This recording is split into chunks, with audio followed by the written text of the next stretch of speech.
Hello बच्चों, चलिए हमारा प्रश्न देखते हैं। हमारा प्रश्न दिया है एक एसिटाइल कोएंजाइम से क्रेब्स चक्र में उत्पादित होते हैं। तो अगर इस प्रश्न की हम यहाँ बात करें तो हमें रिक्त स्थान दिया गया है। एक एसिटाइल कोएंजाइम से क्रेब्स चक्र में रिक्त स्थान उत्पादित होते हैं। तो इसके अंतर्गत हम यहाँ पर देख सकते हैं सबसे पहले मुख्य अवधारणा को।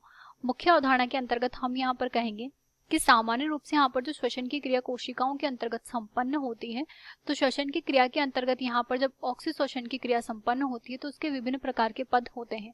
श्वसन की क्रिया के अंतर्गत हम यहाँ पर कहेंगे कि जो ऑक्सीश्वसन यहाँ पर संपन्न होता है तो उसमें विभिन्न पद संपन्न होते हैं। जैसे कि हम यहाँ पर कहेंगे कि इसके अंतर्गत एक पद आता है जिसे हम ग्लाइकोलाइसिस के नाम से जानते हैं। ग्लाइकोलाइसिस के पश्चात यहाँ पर जो उत्पाद निर्मित होता है पायरुविक अम्ल, वो लिंक अभिक्रिया में प्रवेश कर जाता है। लिंक अभिक्रिया के पश्चात यहाँ पर जो है उत्पाद निर्मित होता है एसिटाइल कोएंजाइम, और जो एसिटाइल कोएंजाइम इसके अंतर्गत निर्मित होते हैं उनकी जो संख्या होती है वो यहाँ पर 2 होती है। तो हम कहेंगे कि लिंक अभिक्रिया में यहाँ पर 2 बनते हैं।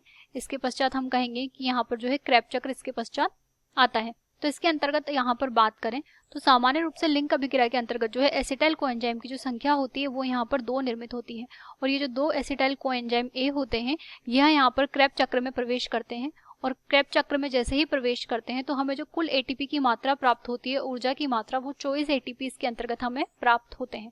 अगर 24 एटीपी की हम बात करें तो हमसे कहा गया है यहाँ पर कि अगर हमारे पास में यहाँ पर मात्रा जो है 2 एसिटाइल कोएंजाइम है, तो 2 एसिटाइल कोएंजाइम से प्राप्त होने वाली जो ऊर्जा की मात्रा है क्रेब्स चक्र के अंतर्गत वो यहाँ पर 24 एटीपी की मात्रा है।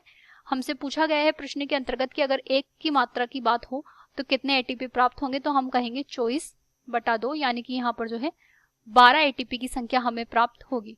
प्रश्न की बात करें तो एक एसिटाइल कोएंजाइम से क्रेब्स चक्र में उत्पादित यहाँ पर 12 एटीपी उत्पादित होते हैं। आशा करते हैं आपको ये प्रश्न समझ आया होगा। धन्यवाद।